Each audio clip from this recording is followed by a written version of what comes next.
Petit point leçon. Voici la résolution d'un exercice type bac sur les suites. Donc on a une suite UN définie sur n, on connaît U0, U0 qui vaut 1 et UN plus 1 égale 3 quarts de UN plus 1 quart de n plus 1. Donc on a la formule récurrente. Première question, calculer en détaillant U1 et U2 sous forme de fractions irréductibles. Donc première question, comment on fait pour calculer U1 ?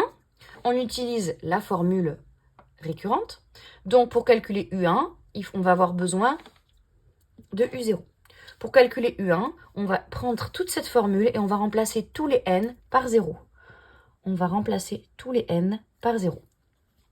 Donc UN plus 1, ça va faire U0 plus 1, égale 3 quarts de UN, on remplace le n par 0, 3 quarts de U0, plus 1 quart, on a dit qu'on remplaçait le n par 0,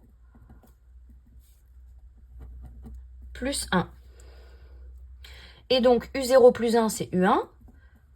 3 quarts de U0, U0 c'est donné dans l'énoncé, c'est 1. Plus 1 quart fois 0, ça fait 0, plus 1. On obtient U1 égale 7 quarts. On procède de la même façon en remplaçant tous les n par 1 dans notre formule. Donc on va avoir U1 plus 1 égale 3 quarts fois U1 plus 1 quart fois 1 plus 1. Je remplace vraiment tous les n qui sont écrits par 1. Donc là, j'ai U1 plus 1, U1 et 1. Donc on obtient U2 égale 3 quarts fois U1, U1 c'est 7 quarts, plus 1 quart fois 1, plus 1. Et on obtient U2 égale 41/16e. Donc première question, juste du calcul, savoir utiliser la forme explicite d'une suite. Question numéro 2, à la calculatrice, conjecturer le sens de variation de la suite. Donc le plus facile, c'est de rentrer cette suite à la calculatrice. Donc on va dans la forme explicite, on rentre U0 égale 1 et on rentre UN plus 1 égale 3 quarts de UN plus 1 quart de N plus 1. Et on remarque que les termes sont de plus en plus grands. Donc on conjecturait le sens de variation. On peut dire à la calculatrice, on conjecture que la suite est croissante. Troisième question, petit a, on a une démonstration par récurrence à faire. Alors, si vous n'êtes pas à l'aise avec la démonstration par récurrence, je vous conseille d'aller regarder la vidéo sur comment faire une démonstration par récurrence. Donc, nous, on va dire que notre propriété, c'est ce qu'on cherche à démontrer. Donc, c'est ce qui est après les deux petits points ici.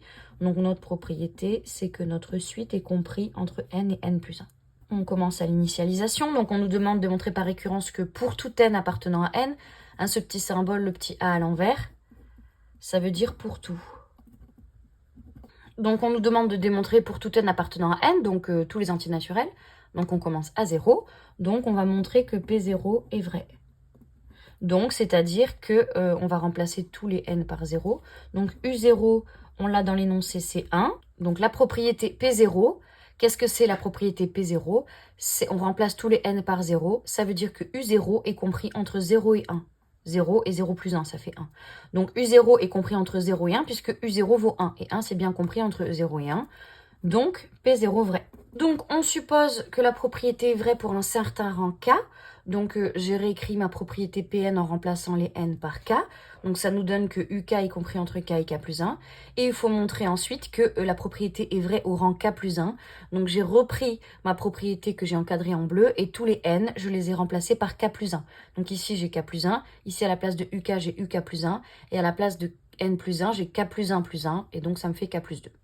Ensuite, pour faire la démonstration par récurrence, il faut partir de ma ligne orange pour arriver à ma ligne violette. Alors, je pars de ma ligne orange et je fais des calculs pour arriver à ma ligne violette. Alors, comment passer de UK à UK plus 1? Donc, on va utiliser cette formule. Donc, on a UK, on va multiplier par 3 quarts, on va rajouter 1 quart de K et on va rajouter 1 et on va arriver à UK plus 1. Donc, on multiplie tout par 3 quarts. Donc, à gauche, à la place de K, j'ai 3 quarts de K. Au milieu, à la place de UK, j'ai 3 quarts de UK. Et à droite, à la place de K plus 1, j'ai 3 quarts de tout ça. Donc, ça me fait 3 quarts de K plus 3 quarts. Si je distribue le 3 quarts au K et le 3 quarts au 1. Donc là, j'ai fait 3 quarts de UK. Et du coup, j'ai plus qu'à ajouter 1 quart de K plus 1. Donc, j'ajoute 1 quart de K plus 1. Donc, à gauche, j'ai 3 quarts de K et j'ajoute tout ça. Donc, plus 1 quart de K plus 1. Au milieu, j'avais 3 quarts de UK et je rajoute 1 quart de k plus 1. Et à droite, j'avais 3 quarts de k plus 3 quarts. Et je rajoute 1 quart de k plus 1. Donc, dans mon inéquation, j'ai rajouté 1 quart de k plus 1 des trois côtés de l'inéquation. Donc, je simplifie tout ça, évidemment. 3 quarts de k plus 1 quart de k, ça fait 4 quarts de k, donc ça fait juste k. K plus 1. Du coup, j'ai k plus 1 à gauche. Ensuite, 3 quarts de uk plus 1 quart de k plus 1. Évidemment, j'ai fait les calculs pour avoir au milieu ma formule. J'ai bien cette formule-là.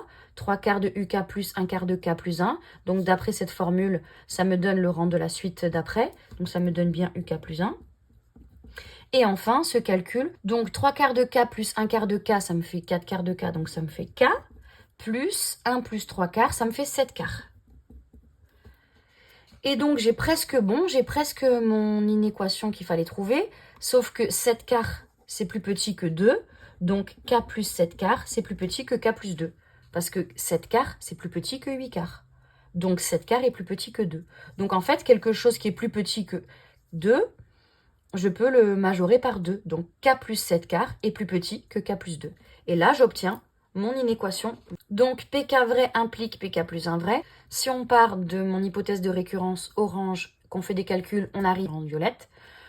Et donc, on peut en déduire que notre propriété Pn est vraie. Donc, pour tout n appartenant à n, un est compris entre n et n plus 1. Dans la question 3b, on nous demande d'en déduire le sens de variation et la limite de la suite. Donc, pour faire le sens de variation, il existe 3 méthodes pour étudier le sens de variation d'une suite. On va utiliser la première méthode, c'est-à-dire étudier le signe de un plus 1 moins un.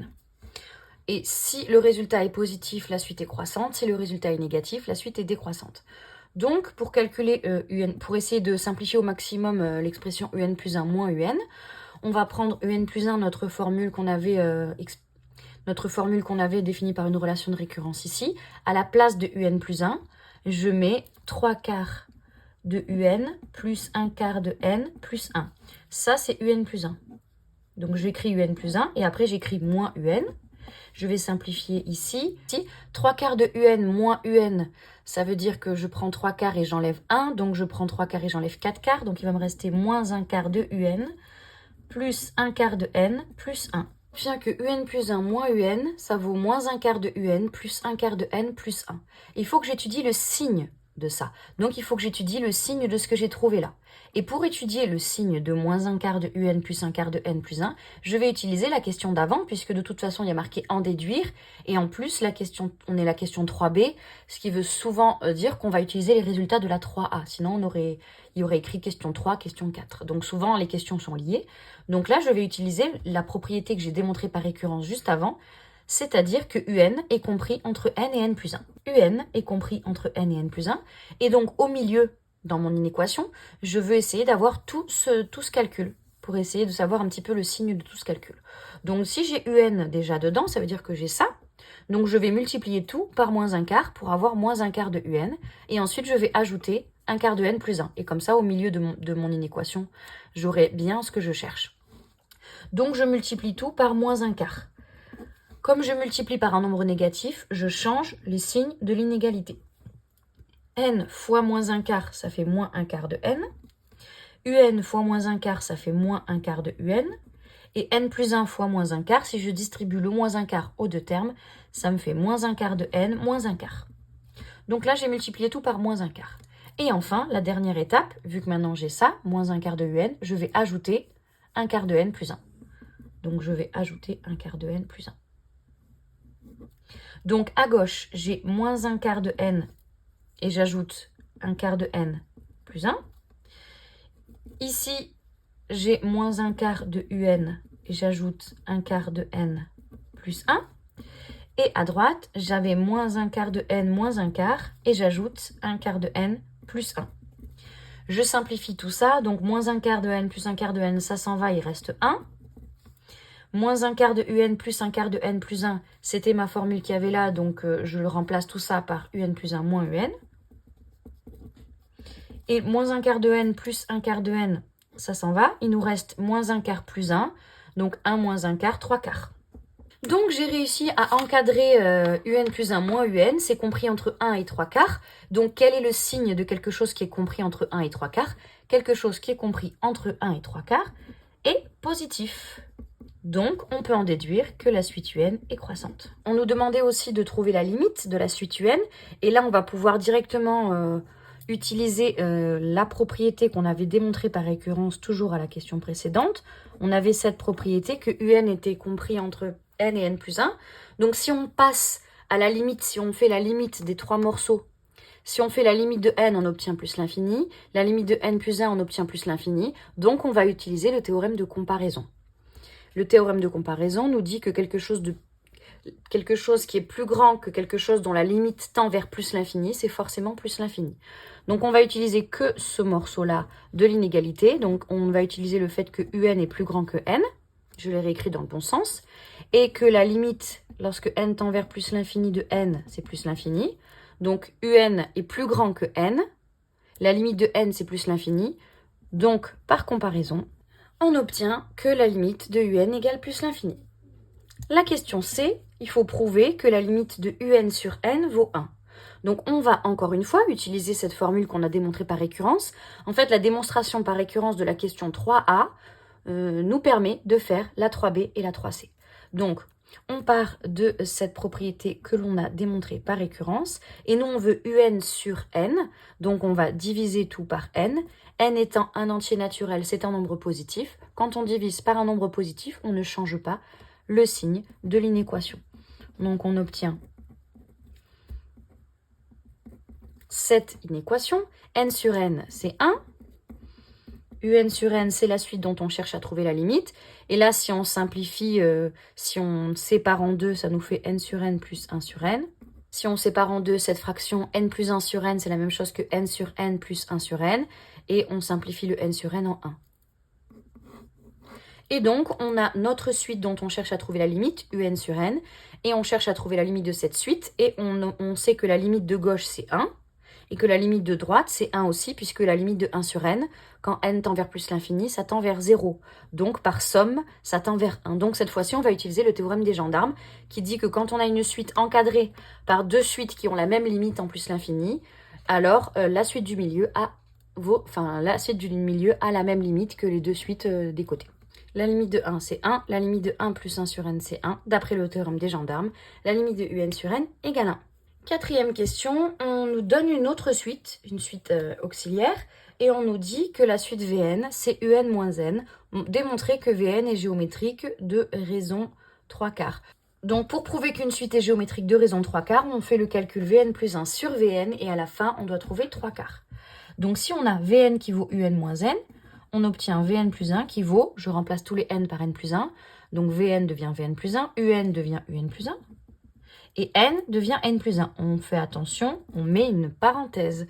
Moins n plus 1. Là, on a moins n, donc on fait l'opposé de n. Donc là, on fait l'opposé de n plus 1. Donc Vn plus 1, c'est un plus 1 moins n moins 1. Donc maintenant, on fait le calcul Vn plus 1 sur Vn.